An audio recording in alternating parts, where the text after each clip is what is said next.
I am going to call this meeting to order, and good morning, everyone, both online and in the room. I cannot see the participants online, but I know we have numerous. I feel really echoey. Is it me? Just sitting here, I feel echoey. Okay, it's just sitting by me that I feel echoey. All right, so good morning and welcome to our first apprenticeship listening session. We are really honestly looking forward to hearing feedback on the work that has been done, the models proposed, and really hearing the feedback. I am going to, before we start this whole listening session, hand over to staff to take roll and just go through a couple of housekeeping, and then we'll move into the actual meat of this meeting. Good morning, everyone, and thank you for attending the ETP Apprenticeship Funding Listening Session. Before we begin, there are a few housekeeping announcements. If you are here in the hearing room and to avoid a persistent disruption of the proceedings, please do not stream via mobile device or connect to the Zoom platform, as it will interfere with our recording and sound system. If you are attending the meeting in person and presenting or providing comments, please step up to the podium and speak clearly and directly into the microphone. For those attending virtually who wish to make a public comment, please use the raise hand feature when the chair opens the floor and wait to be called on in the order your hand was raised. You will be unmuted at that time.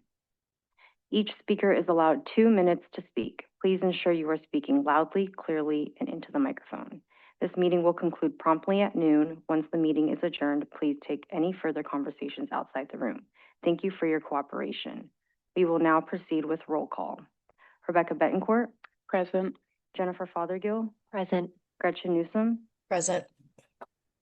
Chair Betancourt, there are 2 members present and 1 virtual member. There is a quorum. Also present, Jessica Grimes, Executive Director, Peter Cooper, Assistant Director, Senior Advisor, Kumani Armstrong, Assistant Director and Chief Counsel.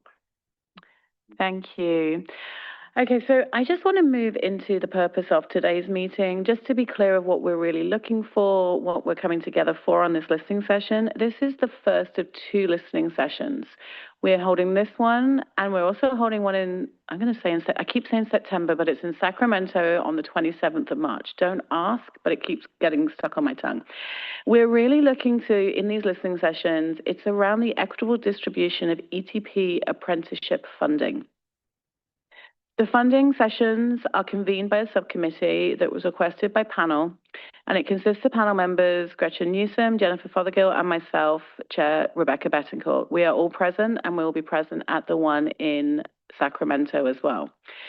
Before I get started, I just want to outline the purpose of this session and how this meeting will proceed. The purpose and goal is to really hear directly from you, our trusted stakeholders, regarding the results of the apprenticeship survey results and to examine various funding model allocations to be able to receive feedback for the team to be able to move forward with coming up with a recommendation to take to panel. Today's session and objectives are a listening session, and we really just want to do that. It is designed for us to listen to feedback from public comment on the models that will be presented shortly. No decisions are going to be made, and there are no action items to be made today. Panel members were tasked by the panel to form this subcommittee on this topic, and one of the things that was asked was to do stakeholder listening sessions. You'll notice on the agenda that ETP staff will first present on the results of the survey that was done in the last part of the year, early part of this year, and then they will share various funding models. What we're asking from there is the comments on public comments. We want to try and keep feedback as organized as possible so that when recordings are resubmitted, notes are taken, it is very clear about the feedback that we're receiving on every model. So I do ask you to listen closely as ETP staff talk through the models. They will clearly identify model 1, 2, 3, and 4. You can say in your public comment model 1, you do not have to use the long words that are in front of it.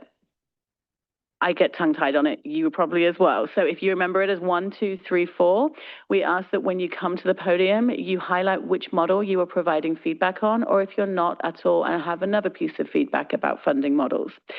And we really ask that to help with the clarity of notes and understanding where people's feedback is. The other thing is we want to make sure we move expeditiously, and as a courtesy to all, we are reducing public comment to 2 minutes per. As we do have a lot of interest and we have a very strict timeline to keep in this room, we do need to be out of this room by 12 o'clock, which is the scheduled meeting time. So we are asking to do approximately 2 minutes of public comment per person. We also kindly request, as a courtesy to others that have not had the opportunity to speak, to refrain from repeatedly coming to the podium. Again, our goal is to hear from as many as we can, time permitting. I am hoping we can hear from all. I don't know exactly how many we have online, but given registrations, we think we will need about the 2-minute mark for each individual.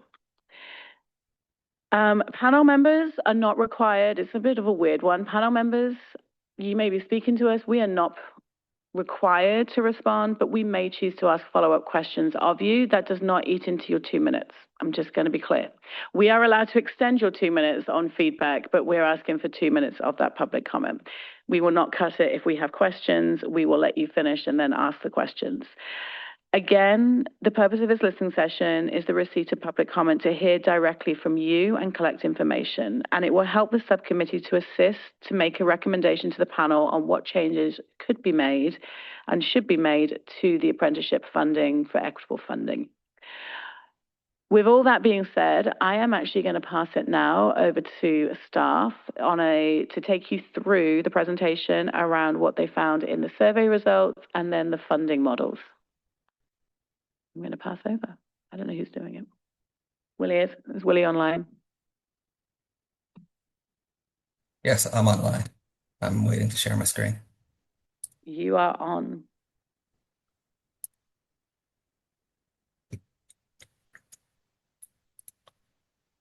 All right. Can everyone see my screen? This presentation is no? No. Share. Now? Yes. Thank you. This presentation is brought to you by myself, Willie Atkinson, the Assessment Programs Division Manager, and Michelle Irwin, Program Project Manager. We'll get through this so we can have plenty of time for public comment. This presentation also is available online, attached to the agenda. You can find it there. In December of last year, we sent out a survey to all of our what we call apprenticeship stakeholders, meaning those that held an apprenticeship contract or we have engaged with in the apprenticeship ecosystem. There were 8 questions that we asked. The first 4 were about demographics. We asked what category best described you and your organization's role. There are multiple different answers, from apprenticeship program sponsor to training director, third-party subcontractor. There were 221 stakeholders that we emailed and 57 responded. We asked, what type of apprenticeship program do you have and do you represent? We also asked, which industry sector is your programs in? In 2025, how many DAS registered apprentices did your programs have? And these were the breakdown. We then asked 4 funding questions. The first, we asked, rank in order of importance each of the following factors for equitable distribution of ETP apprenticeship funding. These were the responses ranked in order. We then asked, rank in order of importance which funding models you believe would most effectively allocate funds equitably. And here are people's responses. We then asked, if hybrid model was selected, please describe model in more detail. We asked people to submit narrative. The broken down in themes were flat rate per apprentice, incentives for priority populations, new sponsors, emerging occupations, size of program, regional funding workforce needs, needs-based, performance, number of apprentices, and program length. 35 of the 57 responded with narrative. We then asked, what recommendations do you have for an approach, methodology, or formula when allocating apprenticeship funds more equitably? Again, this was writing narrative. Here were the themes that kept coming up. Current model is fair. Per apprentice. Performance. program size, large and small, one contract per organization, allocate across all occupation sectors, fund programs without RSI, and new programs priority. With taking these last narratives into consideration, what I am proposing today is for discussion 4 funding models. These models are: the first one, symmetric scaling. An eligible applicant receives supplemental funding by applying the same proportional scaling factor to each request. The scaling factor is calculated by comparing total available funds to the total approved funding request, and each award is adjusted uniformly based on that ratio. Number 2, per apprentice base rate. All eligible applicants receive supplemental funding based on a flat rate per registered apprentice. One contract is awarded per program sponsor covering multiple occupations, subject to a funding cap. Funding is proportionally weighted by program size. Number 3, a hybrid allocation. Funding is allocated between 2 distinct pools: established historical performing programs and new and emerging programs. And the last one, number 4, hybrid state and regional workforce demand. Funding is distributed through 2 pools. One applies a proportional scaling factor by trade or established programs, and the other programs align with state and regional workforce demand. Again, these all came out of the responses that people wrote in. I will now turn it back over to the chair. Thank you, Willie. I'm just going to ask panel if they have any questions of Willie as that presentation or of the funding models he's shared. Gretchen, I see you raised your hand. I could use a little bit of additional elaboration on systemic scaling, the first one. I can't visualize it in my head. It could be I've got a head cold right now, but I need a little bit more explanation and description what that looks like. Basically, what that's saying is that we're taking all of the demand and right-sizing it proportionally across the board. So then it would also be per an apprentice base rate. It can be. Okay. Okay. That's all I've got for now. All right. Any from you, Jennifer? You're good. Okay, so we will, in the essence of time, move this over to public comments. And we are going to run public comments starting in the room and then switch to those online. I am just going to remind you, because we are time trapped here, that we kindly limit to approximately 2 minutes. There'll be some beautiful music played. Doesn't mean you have to stop right as you hear the music, but after about 30 seconds, we may be interjecting.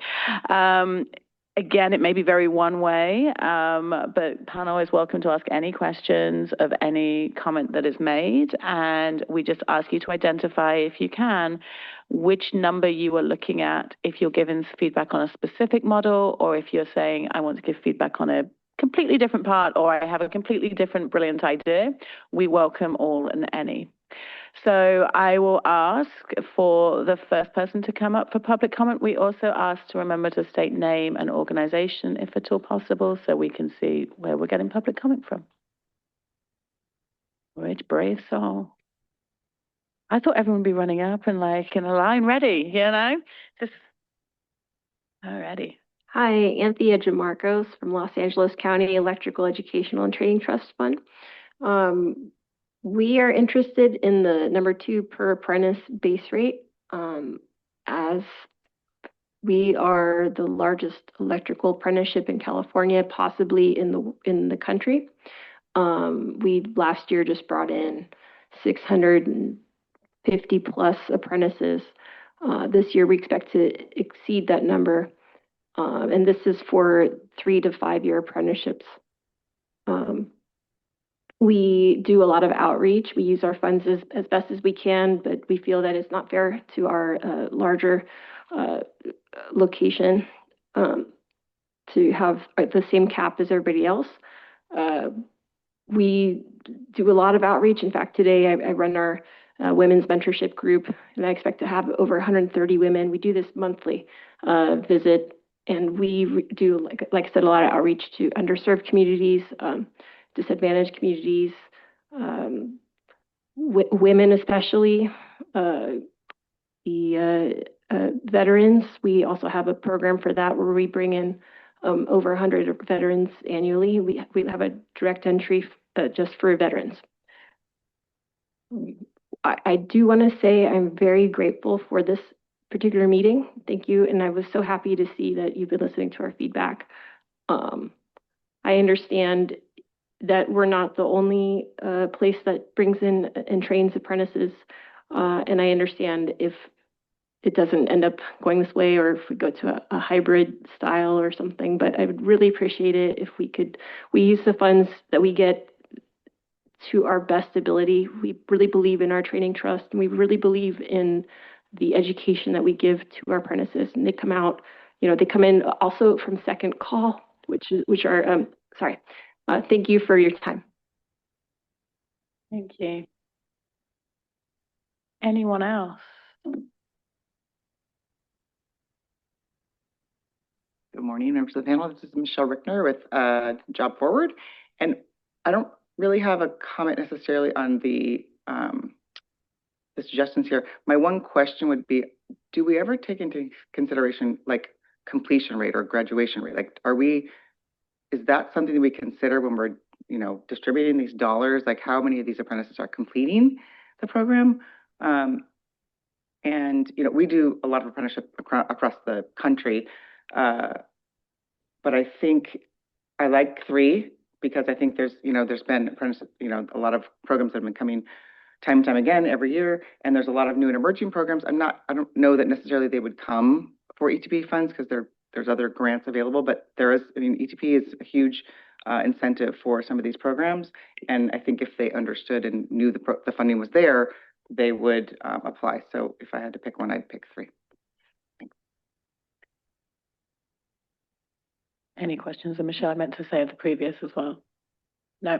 Gretchen, any questions of the previous or Michelle? No, thank you. Yeah. Come on up. Hi, my name is Trish Soisu, and I'm with Makersville Services. And I definitely choose 3, if you're asking me, because I'm always working on new stuff. And I think your goal is to bring out new types of apprenticeships. And sometimes the new stuff really needs a lot of help. So just my 2 cents. Thank you. Any questions? Just checking. I actually have a question. What is the anticipated funding going forward? Because everything I read on your website talks about 2026. We're not able to talk about the funding side of it because this is part of what this conversation is about how to allocate the fund that is, I'm going to say, currently on the website for the next year.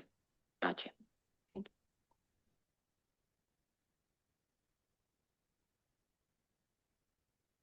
Okay, we're going to make a switch to alternate apparently in person, online. So would you like to bring the first online for me, Christy? We currently do not have any public. Oh, we have one from Cheryl Santos. Well, we have a few. I was going to say, if anyone online wants to raise their hands, we will alternate between online and in person. Cheryl, you may speak. Hi, everyone. Can you hear me? Just want to make sure. Yes, we can. Okay, perfect. So hi, everyone. My name is Cheryl Santos. I'm program coordinator here at University Lab Partners here in Orange County, Irvine in California. It's a nonprofit life science incubator located in the actual UC Irvine campus research park. Our organization supports like early stage biotech, diagnostics, and medical device companies. And we work closely with like industry, researchers, workforce partners across Orange County. From our perspective, like the allocation fund that would work the best for, like, for example, for us is the hybrid state and regional workforce demand, which is the 4th one, I believe, the funding model. And it's really important because it supports emerging industries here in Southern California alone, like sectors like biotechnology, diagnostics, and advanced manufacturing are growing really rapidly in this area. And, with that, it requires new training pipelines that may not even exist yet with the traditional like apprenticeship structures.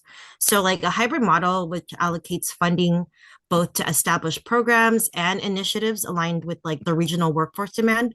This will allow like organizations like us, like at University Lab Partners, to collaborate with employers, universities. Obviously, we have the UCI campus, training providers, and build new workforce pathways. We also have like an education component that works with high schools, and that also obviously leads the way to students pathways. And these type of trainings could really be a mass variety, like laboratory technicians, biomanufacturing associates, clinical research support positions, which that's already increasingly critical to California's like innovation economy.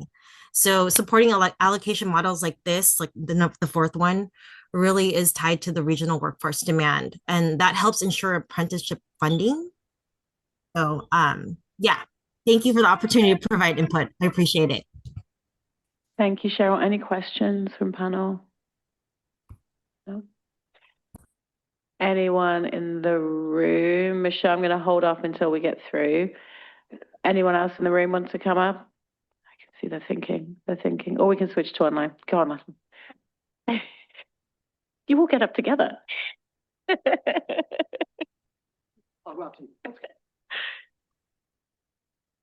Hello, panel and staff. My name is Christine Hall. I'm with Western Electrical Contractors Association. I don't necessarily have a comment, but I was going to ask for a little bit deeper understanding or explanation of number 4, just so I can make sure that how I'm reading that is how it's intended.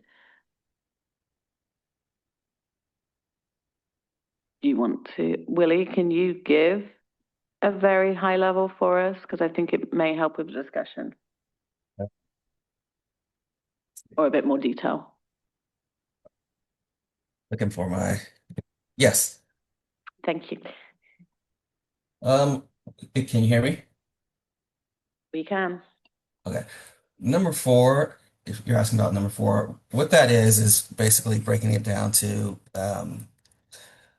the one pool would be for those that have traditionally come into ETP and receive funding, while the other part of that are for those that are new to ETP in those new emerging sectors and occupations. Basically, that's the difference between the two. Does that answer your question? Or give you a little bit more insight, Christine? You need a tiny bit more insight because I think it's still reading what that says. That's what I want to check. Yes, please. Maybe I need the difference between 3 and 4 then? I was going to ask almost that. Like when I'm reading it and I'm listening to Willie, I'm like, I think I know, but like Willie, the difference between 3, 4, and what I'm going to say is you say is through 2 pools, one applies proportional scaling for trade and the other aligned with state and regional workforce. So you're saying in 4, correct me if I'm wrong here, it's 2 pools. One will be on a proportional scaling for the traditional paths of apprenticeship. So established programs, I guess it depends on what we define as established.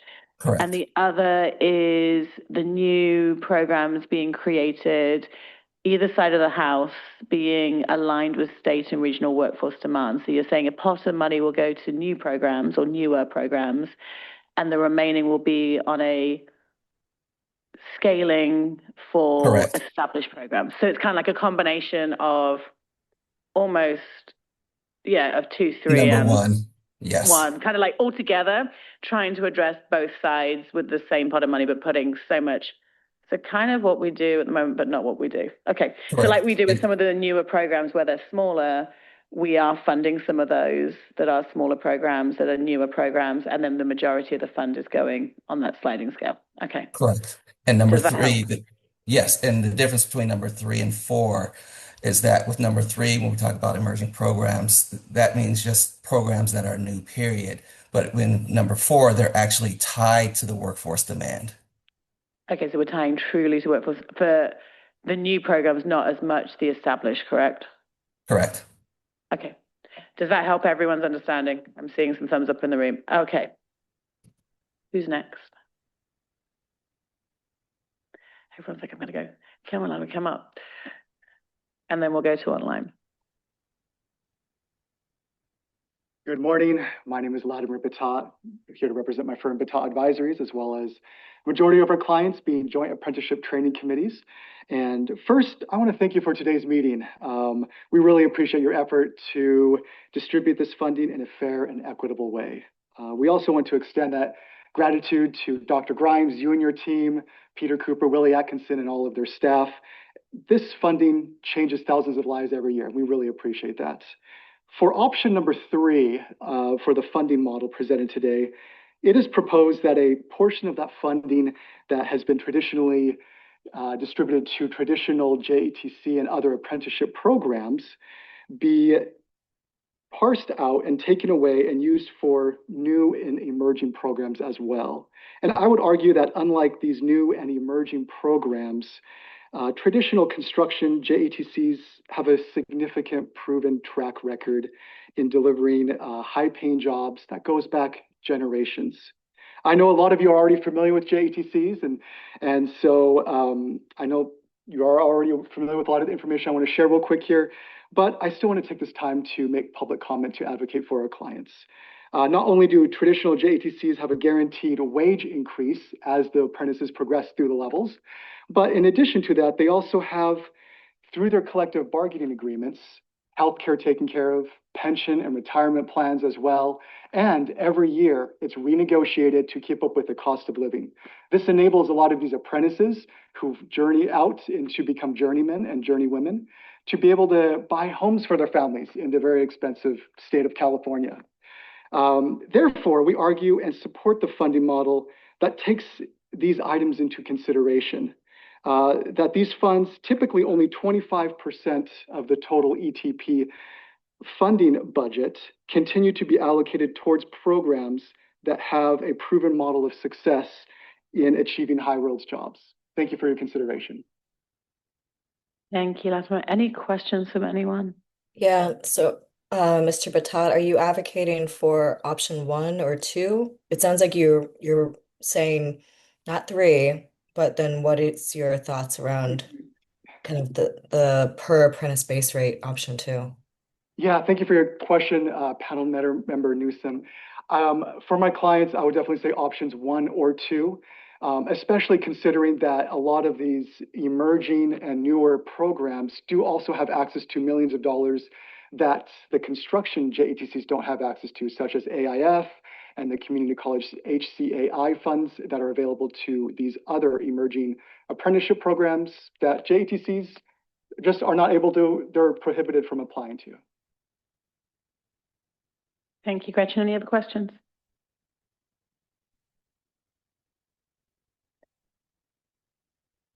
Nope, I'm assuming she's gone quiet, which makes me think she doesn't have any other questions.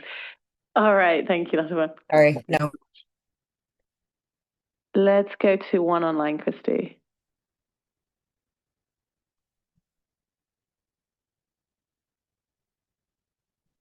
The next public comment is from David Espinoza. David, go ahead. Can you hear me? Yes, we can. Well, first, thank you for this opportunity. And then real quickly, look, we're all here for a specific reason. I think it's very fair, and we could all document it various ways in regards to the disparity historically of funding, which is why we're all here. I personally would like to go on record and agree with our trade partner, IBEW, and say that number 2 is definitely the way to go. Thank you. That's all my comments. Thank you. Any questions for David? Gretchen? No. Anyone else in the room? Okay. Hi, my name is Don Black with Western Electrical Contractors Association. I appreciate that this is a very difficult problem to try to solve. Given that ETP's mission is to try to be equitable across the state and serving all populations in order to best move the workforce forward, I think looking at number 4 would make a lot of sense. I'm sure there's lots of variations within number 4 to try to create equity in all of those programs to serve all populations in order to try to continue to move California forward with its workforce development efforts. And so just want to know that that would be something that we would advocate for in terms of trying to ensure equity across the workforce platform. The other thing I would say is that as you think about through these things and you think about different metrics that you can measure, just know that not all metrics are measured equally. Meaning, for example, somebody mentioned graduation rates and things like that. People can measure graduation rates any way they'd like. And so there's not really a standard of what that means, right? You can say you're a graduate, but that can mean many different things to many different programs. So just as you work through those, just know that those are also considerations that we would be interested in being a part of. And, you know, one potential is, I know in the past that there's been a task force put together by varying members across the community in order to try to solve some of those. And just know that we would advocate for that as well. Thanks. Thank you. Any questions? I could have him elaborate a little bit more on how graduation rates might not be measured equally. Like in like my perspective, like you graduate from the program, you graduate. Sure. So what does that mean to you? So some programs will graduate just because they completed their time. Some programs will consider a graduate because they've actually passed the journeyman exam and not be considered until a graduate until they've completed that. Those are two very different factors that create a very different outcome in the workforce. You can complete a program and not pass the journeyman exam, but still be considered a graduate in some programs, whereas the intent is to produce skilled and trained, which didn't achieve that. And so that would be one significant difference. Thank you. Should we go to the one online, Christy? The next public comment is from Amber Shevin. Amber, go ahead. Hi, I'm Amber Shevin. I'm the Deputy Director for Economic Empowerment with the International Rescue Committee, and we serve refugees, immigrants, English language learners, new Americans, very broadly speaking, nationwide, including in 6 cities in California. And in our experience, our clients have really largely been, I want to say, locked out of registered apprenticeship programs just due to literacy, numeracy, language barriers. It's something we've been working really hard at, and so I'd probably advocate. I'm looking at number 3, the hybrid allocation. I think seeing money for new programs, for pre-apprenticeship programs, or at least somehow incentivizing current registered apprenticeship programs to build accessible pathways for new Americans into their programs, providing ways for them to build up the language and technical skills to be successful. I think that would really go a long way into providing equity into some of these really great and established programs that currently I see as very much exclusive and not accessible to the populations that we're serving. Thank you. Thank you. Does anyone have questions for Amber on that? You good, Gretchen? Okay, do I have anyone else in the room for public comment? Alrighty.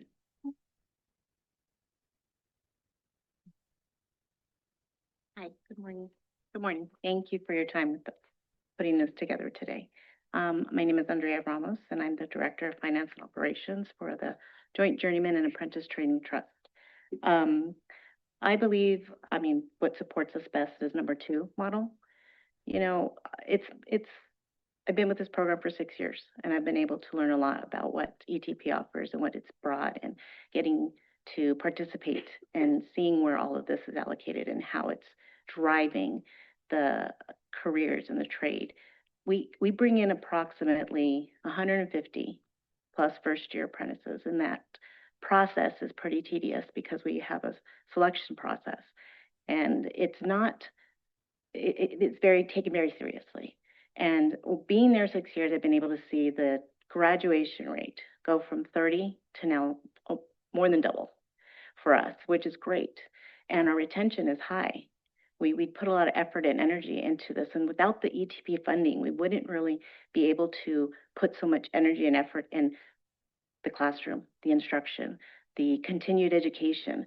Our graduation rate in our specific program, we do continued education programs, so it does allow journeymen to come back and continue to progress their skill set, and that's good for everybody, especially in this trade. So I certainly think that, being able to allocate and see how the funding is distributed currently, it's so beneficial. I understand you guys have to make some changes and you guys have to make some decisions and where you go next with it, but loss of funds are in our program. We serve about 500 plus apprentices between first through fifth year.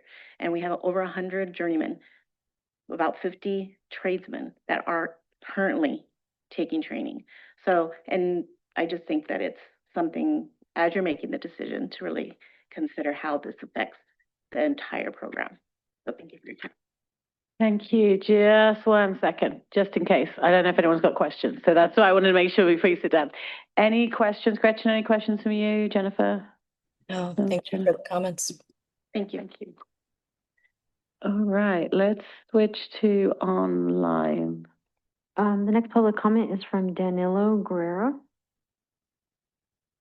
And go ahead.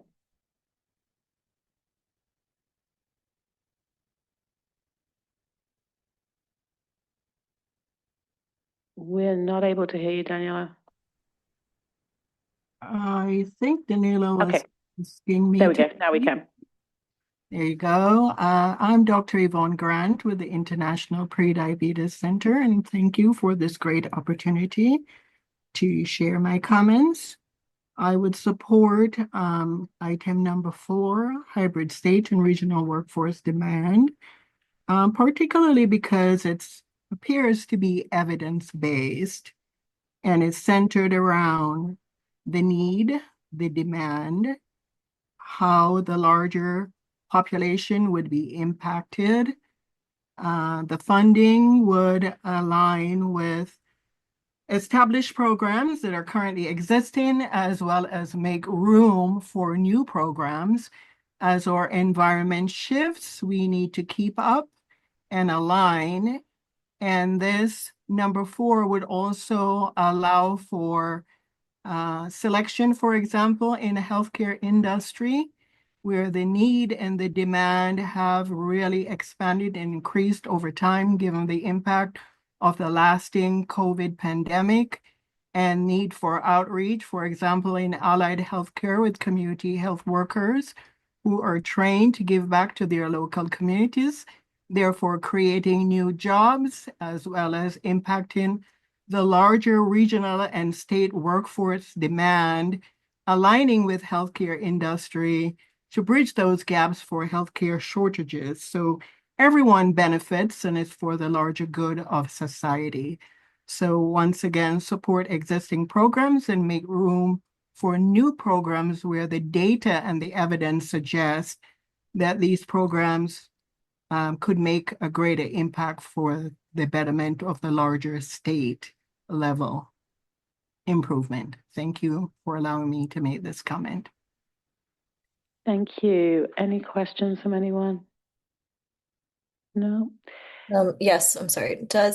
Wanted to ask her, Doctor, do you presently have a state-approved apprenticeship program with your entity, with the International Prediabetes Center?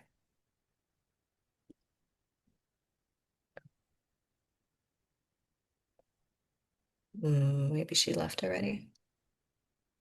She might have. Okay, thank you. Thank you, Gretchen. Any other questions? Any other comments, public comments in the room?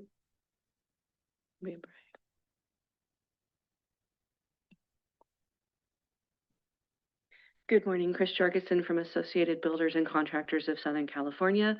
First of all, I do not envy the task that you have ahead of you to try to, how do you be fair across such a diverse amount of apprenticeship populations? So I am advocating for number 4. I feel that that would help you in this great task. As we've heard from builders and contractors, we've got healthcare. You have a very diverse population of apprentices, whether they're on any side of the California. And in order to help all of California, we need to make sure that we're looking at all the programs the same way. So thank you. Thank you. Any questions? Just checking. All right, we'll go to the next online, Christy. Next public comment is from Deanna Krebel. Deanna, go ahead. Good morning. Thank you for this opportunity to speak at this listening session. And thank you for doing this. I am Deanna Krebel from San Bernardino Community College District. I also want to advocate for number 4. There are a lot of incredible apprenticeships that are established that are looking for funding, and I understand the need for that, but at the same time, there's a lot of new and innovation that's coming forth. And I believe that number 4 gives the opportunity for us to be innovative, to look at non-traditional approaches to apprenticeship, as well as honor the traditional apprenticeships. And I think that that would give the ETP an opportunity to really be flexible and go forward with this incredible challenge in front of you. Thank you so much for that opportunity to speak. Thank you. Any questions? Anyone else in the room coming up to the podium? Good morning. I'm Anna Gray, and I'm here. We have many or several programs that participate in ETP funding, and I know I hear how beneficial the funding is for the programs, the education they provide for the apprentices. So thank you for that. One of the things I just wanted to kind of bring to your attention or awareness as you're considering these different models, and that is that a lot of the new and emerging programs do upfront training, which means that I'm wondering if they even qualify for ETP funding, because they do their training up front, and I believe that ETP excludes the first year apprentices. Just wondering if you've considered that. And then not all apprentices actually complete their on-the-job training requirements, so just something that I'm bringing to your attention. With regards to Model 4, there are WIOA dollars through workforce development that helps support regional demand for training in the area that programs participate in. One of the things that the trades do very well is in providing a debt-free education so that there is no out-of-pocket expense on the part of the apprentices, whereas many of the new and emerging programs actually do allow their apprentices to pay for a portion of their education. So I know that our trades do a really good job at using these dollars for ETP to provide quality education for the apprentices. I mean, I see it because I am invited to the JATC meetings. I see the state-of-the-art equipment that they're using. They're investing in their instructors to teach the apprentices.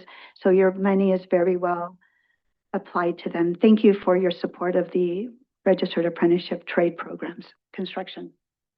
Thank you. Any questions? No. We shall move to the next online comment. There are currently no public comments. So no more public comments online. Do we have any more in the room?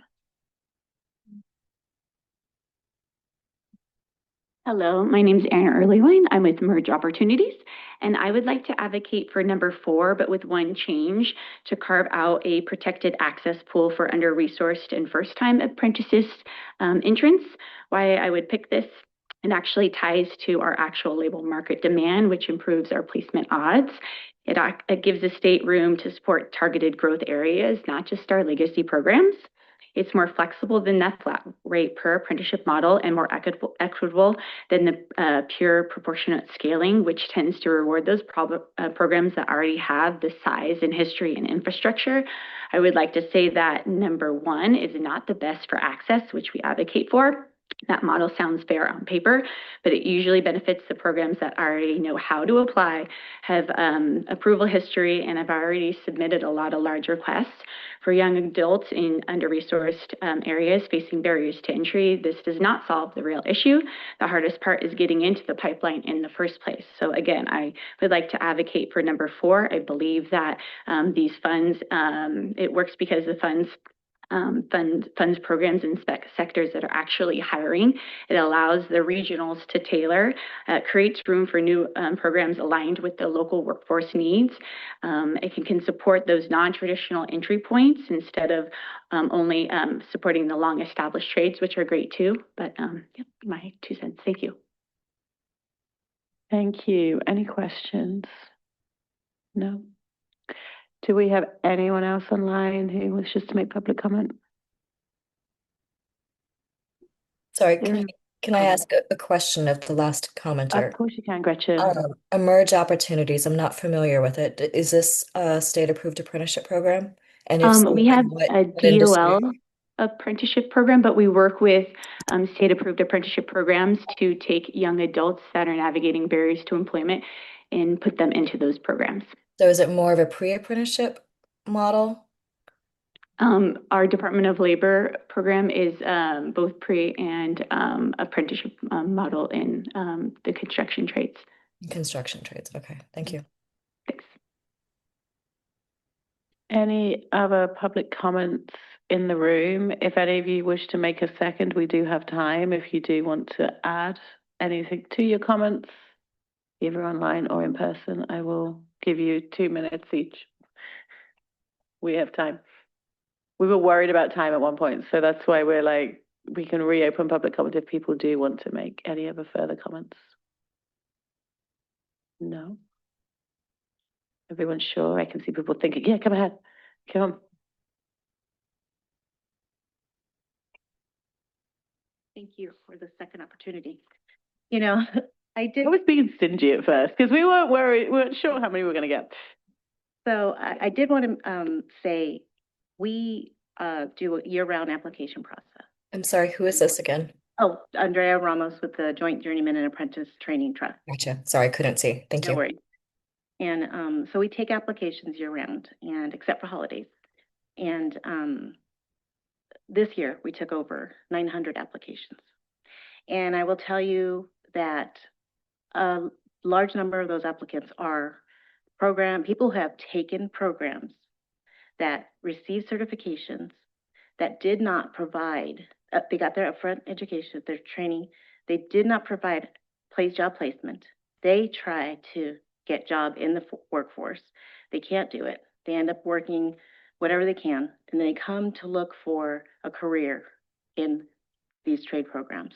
So a lot of the individuals that we have received applications for have that 2-year experience, but when we're asking them, how have you applied this? Well, I just can't get hired.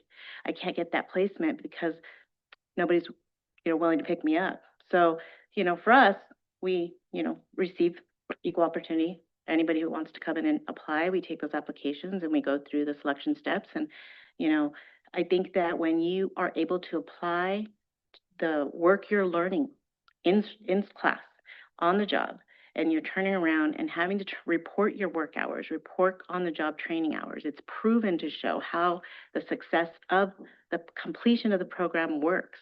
And that goes towards showing the commitment to what the members have, the instructors have, our program has. We evolve with the technology. We grow with our instructors. We bring in a lot of, speakers just to allow for more education, just so they want to come.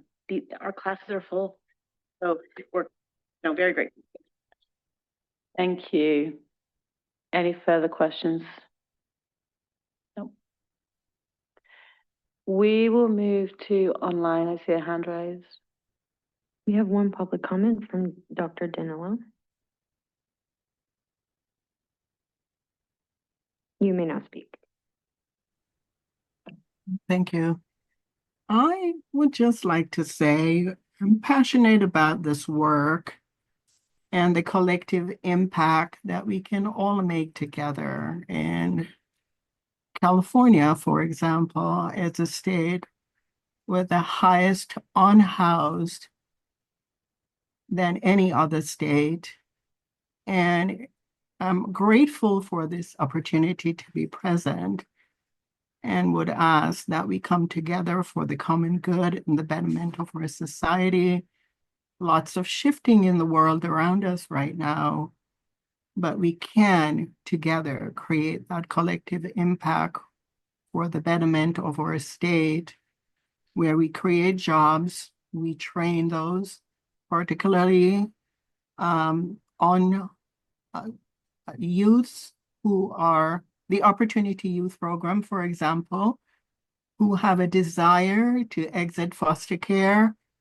And although they have goals and objectives for training and a job, where we come together, pool our resources, share our resources, and get the greatest impact with merging funding streams, where we minimize duplication, but we can only do that working together for that collective impact.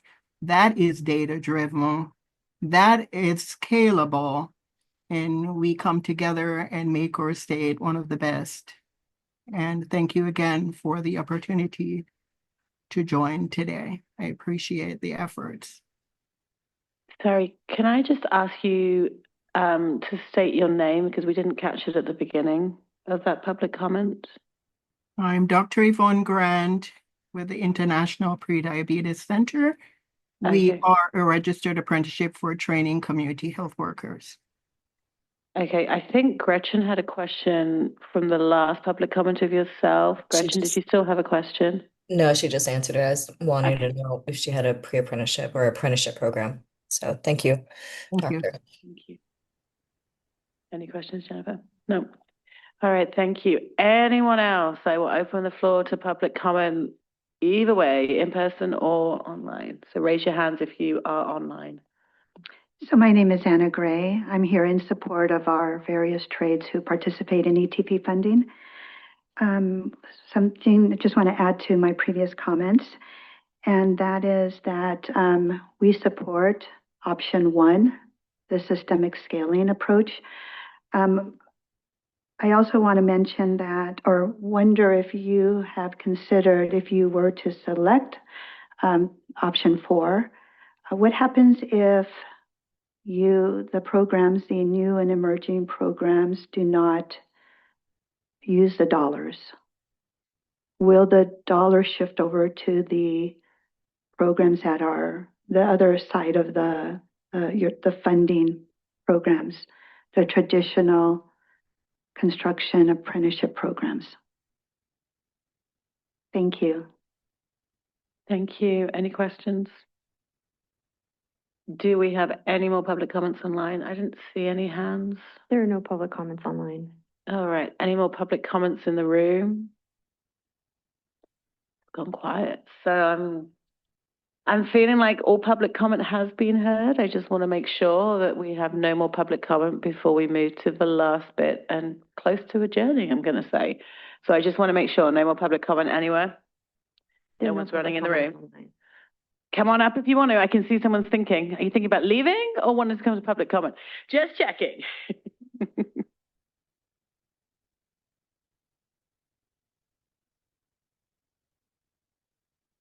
Oscar Mayer with LA Unified School District. I've been doing ETP for a long, long time. I actually like number 2 the best, but I wish they would include the word of journeyman and associated tradespeople in there, which is sort of in number 1. Okay, anybody who's paying into the UI should be able to access it. And we already know their rates are different, but that's okay. Thank you. Any comments, questions from anyone? Do we have any more online, or we do? We have one public comment online from Daniel Alvarez. Daniel, go ahead. Hello, can you hear me? We can. I'm actually Barbara Garcia, and I manage early care and education apprenticeship program in the San Diego County region. I had a question in pertaining to this funding. If our organization, which is a 501(c), does not pay into the ETT tax, are we not eligible for this funding, or is there another pathway possibility? I am going to not comment on that because it's a complex thing and recommend you reach out to ETP to ask more about that because there's a lot of complexities. This is truly about the model, this hearing session, of how we could potentially fund going forward with the apprentice funding. But ETP staff, if you reach out, they will be able to answer that. Thank you so much for your time. I appreciate it. You're welcome. Any other public comments? I'm going to do a last call for public comments. No one's moving. Everyone, I don't see online any hands. So it's coming to that time. We were speedier than we thought we were going to be. So really, we just want to really thank everyone for their time and their commitment to this and the very good constructive feedback we're hearing from everyone, time in completing the surveys as well. And we really appreciate the feedback and input into this process. We will be doing another one of these listening sessions in Sacramento, so any of you are welcome to come and attend, either in person, virtually, to hear the continued conversation, but it's exactly on the same presentation that we have here and the 4 models. It's no further new stuff, so up to you if you want to attend virtually or in person. It will be held on the 27th of March from 2:30 till 4:30 in Sacramento. It's posted online. Also, if anyone feels that they want to put anything in writing, though it's on the public record from the meeting, but you have a moment and you're like, I can't make that one, I want to add something else, you can submit that by the 26th of March. The email address is actually in the agenda. You'll see there's an email address if you do want to. It's to our loving staff attorney, Michael Cable, so it's in there if you need it. But really, that adjourns today's meeting unless any member of panel has anything else to say or anything else to add. No? Alrighty, so I am going to adjourn this listening session at 10:57, and we thank you again for all your time and commitment to this. Ready.